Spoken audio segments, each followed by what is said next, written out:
I hope you are doing well. मैं आपको अपने यूट्यूब चैनल लर्निंग अपॉर्चुनिटी पर वेलकम करता हूं।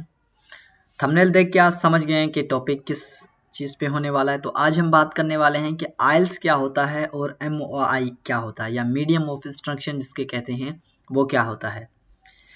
बहुत सारे बच्चे सवाल पूछ रहे होते हैं कमेंट सेक्शन में कि ये मीडियम ऑफ इंस्ट्रक्शन क्या है, यानी कि MOE लेटर क्या है। तो इस वीडियो में मैं कंप्लीट डिटेल के साथ बात करने वाला हूं कि आइल्स क्या होता है और उसके जो कंपैरिजन में होता है वो MOE लेटर होता है, जिसको हम मीडियम ऑफ इंस्ट्रक्शन भी कहते हैं, इंग्लिश लैंग्वेज प्रोफिशिएंसी सर्टिफिकेट भी कहते हैं। तो ये होता क्या है, कहाँ से बनवाना है और इसके फ़वाइद कौन से हैं, कौन कौन से स्कॉलरशिप में ये एक्सेप्टेबल होता है। तो ये तमाम तर चीज़ें मैं आपके साथ शेयर करने वाला हूँ। उसके साथ-साथ सैंपल भी मैं आपके साथ शेयर करने वाला हूँ कि किस तरह से मीडियम ऑफ इंस्ट्रक्शन का सैंपल होता है और आपने कहाँ से ये बनवाना होता है। तो ये तमाम तर डिटेल मैं आपके साथ इस वीडियो में शेयर करने वाला हूँ, तो वीडियो को लास्ट तक देखिएगा। और अगर आप मेरे यूट्यूब चैनल पे नए हैं तो इसको सब्सक्राइब कर दें ताकि हर आने वाली नई वीडियो आप तक पहुँच सके। तो वीडियो को शुरू करते हैं बिना किसी देर से। तो देखें, स्पेशल डॉक्यूमेंट होता है हर स्कॉलरशिप में, आइल्स या MOE लेटर, जिसको आप सिंपली इसको ऐसे कहें कि इंग्लिश लैंग्वेज प्रोफिशिएंसी सर्टिफिकेट। तो ये क्यों ज़रूरी होता है और ये क्यों मांगा जाता है? देखें, आप जब पढ़ने जा रहे होते हैं किसी बाहर ममालिक, तो आपका जो प्रोग्राम होता है वो इंग्लिश में होता है, तो उनको ये प्रूफ चाहिए होता है कि आया जो आप हमारे कंट्री में पढ़ने आ रहे हैं तो आपकी इतनी काबिलियत है कि आप इंग्लिश में पढ़ सकें यहाँ पे। तो इसलिए वो आइल्स माँगते हैं। ज़्यादातर जो कंट्रीज़ हैं, जो एडवांस कंट्रीज़ हैं, वो आइल्स माँगते हैं। और जो कुछ ऐसी कंट्रीज़ हैं जहाँ पे उनका लैंग्वेज अपना है और फिर वो अपनी लैंग्वेज लैंग्वेज को छोड़ के प्रेफ़रेंस देते हैं इंग्लिश को, तो इसलिए वो आपसे मीडियम ऑफ इंस्ट्रक्शन यानी MOE लेटर माँगते हैं।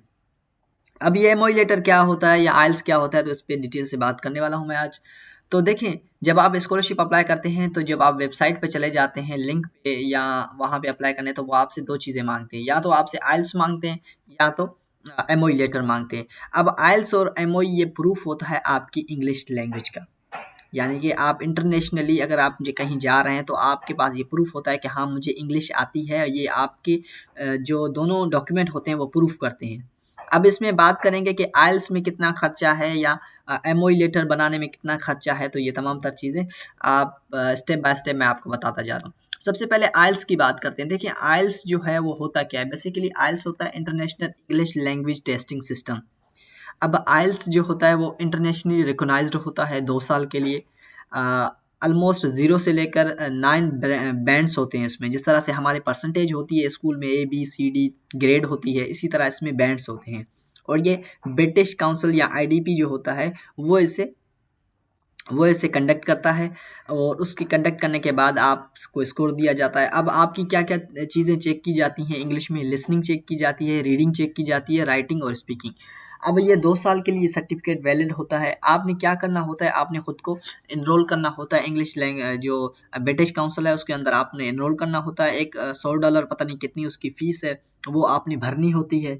उसके बाद आपका फिर टाइम आता है, आपसे एग्ज़ाम लिया जाता है, एक टफ़ एग्ज़ाम होता है, उसके बाद जाके आपका आइल्स क्लियर होता है, नहीं होता है, फिर जाके वो आपको स्कोर देते हैं। अब स्कोर भी आपको मिल गया, चले आपके पास इंग्लिश लैंग्वेज प्रोफिशिएंसी सर्टिफ़िकेट आ भी गई। देखें, यहाँ पे लेकिन बैंड लिखे हुए हैं ना, यहाँ पे फॉर एग्ज़ाम्पल आपने ये तमाम तर एग्ज़ाम आपने दे दिया और उसके बाद आपने उसकी तैयारी भी की, एग्ज़ाम भी दे दिया, आपके पास 4 बैंड आ गए। अब जो आप जिस यूनिवर्सिटी में अप्लाई करना चाह रहे हैं, वो यूनिवर्सिटी कह रही है कि भाई 4 बैंड से काम नहीं चलेगा, आपके पास 5.3 बैंड्स होने चाहिए तभी आपको हम एडमिशन देंगे। तो ये एक बहुत बड़ा आपके लिए मसला बन गया। अब आइल्स कहाँ-कहाँ रिक्वायर्ड होता है ये मैं आपको बता दूँ। जो डेवलप या एडवांस कंट्रीज़ हैं वहाँ पे, जिस तरह यूके हो गया, ऑस्ट्रेलिया हो गया, कनाडा हो गया या यूरोप हो गया, वहाँ पे ये रिक्वायर्ड होता है क्योंकि वो हाई रैंक यूनिवर्सिटीज़ हैं। इसलिए उसके बाद अगर आइल्स आप कर लेते हैं, आप अपना इतना हार्ड वर्क करके आइल्स कर लेते हैं, तो आइल्स के क्या फ़ायदे हैं, एडवांटेजेस क्या हैं? आप ग्लोबली एक्सेप्टेबल हैं, किसी भी कंट्री में, किसी भी कहीं भी आप जा सकते हैं विद हेल्प ऑफ आइल्स। यानी कहीं पढ़ने के लिए आप अप्लाई कर रहे हैं तो आँख बंद करके आप अपना फॉर्म सबमिट कर सकते हैं क्योंकि आपके पास आइल्स है। क्योंकि 2 चीज़ें स्कॉलरशिप में देखी जाती हैं, वो आइल्स रिक्वायर्ड और एप्लीकेशन फ़ी, उसके बाद ही बच्चे अप्लाई करते हैं। उसके बाद आपके चांसेस इंक्रीज हो जाते हैं जब आपके पास ये आइल्स होता है। उसके बाद required of visa many countries, अगर आप वीज़ा के लिए अप्लाई करना चाह रहे हैं तो आप जब आइल्स अपना देते हैं तो वो एक ट्रस्ट बिल्डअप हो जाता है आपके ऊपर उनका। उसके बाद इसके नुकसानात भी हैं, ये नहीं है कि सिर्फ आइल्स के फ़वाइद ही हैं। उसके बाद आप एक्सपेंसिव टेस्ट फ़ी है, ये मैं आपको बता दूँ, मैंने तो आपको $100 की बात की थी, हो सकता है अभी 2026 की जो हो उसमें ज़्यादा हो, यानी पाकिस्तानी 40 से 60,000 आपकी उसकी टेस्ट हो और आप पास भी ना हों, फिर आपके लिए मसला। उसके बाद प्रिपरेशन टाइम नीड होता है, यानी कि आपके पास बहुत सारा टाइम चाहिए, जिस तरह क्योंकि 4 सेक्शन है, लिसनिंग, राइटिंग, रीडिंग, स्पीकिंग, ये तमाम तर चीज़ें के लिए। उसके बाद speaking test can be stressful. अब जो स्पीकिंग टेस्ट होता है वो थोड़ा-सा टफ होता है, जब आपसे एक नेटिव स्पीकर बात कर रहा होता है तो आप वहाँ पे घबरा जाते हैं। उसके बाद लिमिटेड वैलिडिटी होती है इसकी, 2 साल के बाद ये एक्सपायर हो जाता है ये आपका सर्टिफ़िकेट। तो यानी एक इतना ख़ास यानी आपके लिए फ़वाइद नहीं, इसमें फ़ायदा नहीं रहा। तो ख़ैर अगर आप कर लेते हैं तो ये बेहतरीन रहेगा आपके लिए, अगर आपके पास अभी टाइम है करने के लिए तो वेल एंड गुड, नहीं है तो आप इसको छोड़ दें।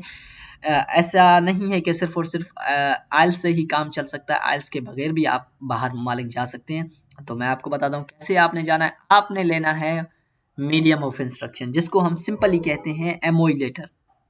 अब ये एमओई लेटर होती क्या भला है, तो मैं आपको बताता हूँ कि medium of instruction, medium of instruction का मतलब है कि प्रीवियस स्कूल में मैंने जहाँ पे तालीम हासिल की, यानी जो मेरा इंस्टीट्यूट था, वो यहाँ पे लिखा हुआ है ना, देखिए मैं आपको फिर सिंपली समझाता हूँ।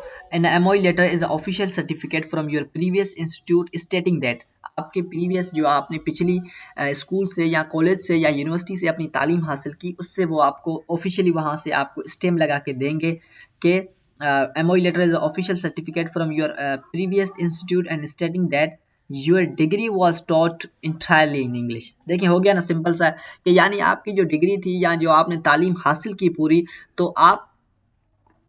आपकी जो यानी तालीम थी पिछली वो इंग्लिश में थी, यानी कि आपका जो मीडियम ऑफ इंस्ट्रक्शन था वो इंग्लिश था। तो ये बहुत ही यानी कि बेनिफिशियल होता है ये इंग्लिश लैंग्वेज प्रोफिशिएंसी सर्टिफिकेट, जिसको हम कहते हैं सिंपली इसको एमओई कहा जाता है, मीडियम ऑफ इंस्ट्रक्शन, या एमओई लेटर कहा जाता है। जब आप स्कॉलरशिप में अप्लाई करते हैं तो बच्चे परेशान होते हैं ये एमओई लेटर क्या होता है। तो एमओई लेटर का मतलब मीडियम ऑफ इंस्ट्रक्शन, यानी कि जो वहाँ पे हमारा कोर्स था वो किस लैंग्वेज में था, तो वो आपका जो प्रीवियस कोर्स था वो इंग्लिश में था। तो ये चीज़ होती है। अब अगर आपको कोई कहे इंग्लिश लैंग्वेज प्रोफिशिएंसी सर्टिफिकेट, तो इंग्लिश लैंग्वेज प्रोफिशिएंसी सर्टिफिकेट का मतलब मीडियम ऑफ इंस्ट्रक्शन या आइल्स, ये दोनों हो सकते हैं। और उसके बाद की पॉइंट्स क्या हैं कि आपका योग कहाँ से ये आपने हासिल करना है। देखिए सिंपल सा है, आपने या तो अपने कॉलेज से हासिल करना है या अपने यूनिवर्सिटी से, जो आपके जो हेड ऑफ डिपार्टमेंट हैं उससे आप जाके ये रिक्वेस्ट करनी है या एप्लीकेशन लिखी है। उसके बाद इसका यूज़ जो होता है वो एज ए इंग्लिश लैंग्वेज आपके पास सर्टिफिकेट होता है। ये कहाँ कहाँ एक्सेप्टेबल होता है, देखिए mostly acceptable in Asia, Middle East and some European scholarship. कुछ यूरोपियन स्कॉलरशिप्स भी हैं जो इसको एक्सेप्ट करती हैं। अब इसके फ़वाइद और नुकसानात की बात करते हैं कि मीडियम ऑफ इंस्ट्रक्शन ये होता है कि फ्री आपको मिल जाता है, आपने जाना होता है अपने स्कूल या कॉलेज या यूनिवर्सिटी से जहाँ के ले लेना होता है। उसके बाद यहाँ पे कोई एग्ज़ाम आपने नहीं देना होता, क्योंकि आपने ऑलरेडी इंग्लिश में पढ़ा हुआ होता है। ईज़ी टू ऑब्टेन, आसान होता है हासिल करने के लिए, और यहाँ से बाद यूज़फुल होता है मैनी स्कॉलरशिप्स अप्लाई करने के लिए। अब ये नहीं है कि इतने स्कॉलरशिप्स आते हैं जो कि इस चीज़ को प्रेफ़रेंस देते हैं कि भाई आप अ अ, with the help of English language proficiency certificate आप अप्लाई कर सकते हैं। उसके बाद अब इसकी डिसएडवांटेज की बात करें कि आप यानी कि डिमांडेड यानी हाई एडवांस यूनिवर्सिटीज़ में नहीं पढ़ सकते, क्योंकि वहाँ पे आइल्स रिक्वायर्ड होता है। तो ये तमाम तर चीज़ें होती हैं। अब अगर इनकी कंपैरिजन में करके आपको बताऊँ तो कंपैरिजन सिंपल है कि ये इंटरनेशनली टेस्ट होता है, पेड होता है और ग्लोबली एक्सेप्टेबल होता है, रिक्वायर्ड फॉर द वीज़ा होता है। उसके बाद ये यूनिवर्सिटी सर्टिफिकेट होता है, मोस्टली फ्री होता है, limited, no valid for visa. ये नहीं है कि आपने वीज़ा के लिए अप्लाई किया तो ये आपसे माँगेंगे। जब ऑलरेडी यूनिवर्सिटी ने ये डिक्लेयर कर दिया कि आपको इंग्लिश लैंग्वेज प्रोफिशिएंसी सर्टिफिकेट आपके पास है और आपके पास आइल्स की ज़रूरत नहीं है, तो इट्स ओके, नो प्रॉब्लम, आप अप्लाई कर सकते हैं। अब उसके बाद मैं आपको कुछ चीज़ें बता देता हूँ कि देखें जब भी आप अप्लाई करें तो आपने क्या करना होता है, चेक करना होता है कि जो यूनिवर्सिटी है या जो आपको गाइड करने वाला है, स्कॉलरशिप बताने वाला है, तो उससे ज़रूर पूछें कि इसमें आइल्स रिक्वायर्ड है या इंग्लिश प्रोफिशिएंसी सर्टिफिकेट या एमओई लेटर। तो या अगर आप खुद करना चाहते हैं तो आप उसकी वेबसाइट पे जाएँ, विज़िट करें और वहाँ से देख लें। तो ये आपके लिए टिप है कि आप इस चीज़ को देखिएगा। उसके बाद अभी मैं आपके साथ शेयर करने वाला हूँ कि मीडियम ऑफ इंस्ट्रक्शन होता कैसे है। तो सिंपल सा होता है, एक डॉक्यूमेंट होता है जिस तरह ये रहा, मैं यहाँ पे आपके स्कूल का नाम आ गया, ये तमाम तरह डिटेल्स आ गई और कॉलेज कोड आ गया, डेट आ गई। उसके बाद यहाँ पे ये जो सिंपली लिखा होता है whom it may concern, ठीक है। उसके बाद दिस इज सर्टिफाइड, जिस तरह मैं अपना नाम लेता हूँ, this is certified to Shahid of son of the Mohammad Ali was student in this institute during, अब यहाँ पे लिखा हुआ है ड्यूरिंग कहाँ से लेकर कहाँ तक, and his complete intermediate MC, उसने अपना इंटरमीडिएट किया। Further certified medium of instruction during the entire course was in English, यहाँ पे ये सिंपल हो गया कि यानी फर्दर जो कोर्स था वो इंग्लिश में था। उसके बाद ये यहाँ अब अगर आपने बनवाना है, फॉर एग्जांपल आपने अगर बनवाना है तो इस टेम्पलेट को आप कॉपी कर सकते हैं। ये ऑफिशियल टेम्पलेट है, ये फोटो आपने देख लेनी है, स्क्रीनशॉट निकाल लें इसका। होम कर्सन दिस सर्टिफाइड, आपने अपना नाउल एनरोलमेंट नंबर हो गया, आपने डिप्लोमा किस में की यानी अपना ये किस में किया। उसके बाद in further confirm that medium of instruction on said student for the duration of above was ने इंग्लिश, अब इंग्लिश कोई भी लैंग्वेज है, English mention which is applicable, अब यहाँ पे ये मेंशन करना है कि जो कि एप्लीकेबल है इंटरनेशनल के लिए, आप इसको कहीं भी ये यूज़ कर सकते हैं। उसके बाद प्रिंसिपल के साइन और स्टैम्प वगैरह, ऐसा होता है मीडियम ऑफ इंस्ट्रक्शन। तो सिंपल सा है और आप इसको कहीं से भी ईज़िली फ्रीली हासिल कर सकते हैं और उसके विद हेल्प ऑफ दिस आप बहुत सारी अपॉर्चुनिटीज़ वेल कर सकते हैं। तो आई होप आपको ये वीडियो अच्छी लगी होगी और इन्फॉर्मेटिव रही होगी आपके लिए। तो आप मेरे यूट्यूब चैनल को सब्सक्राइब कर दें ताकि आने वाली नई वीडियोज़ आप तक पहुँचती रहें। उसके साथ-साथ जो मैं स्कॉलरशिप्स आपके साथ शेयर करता हूँ तो वो भी आप तक पहुँचती रहें।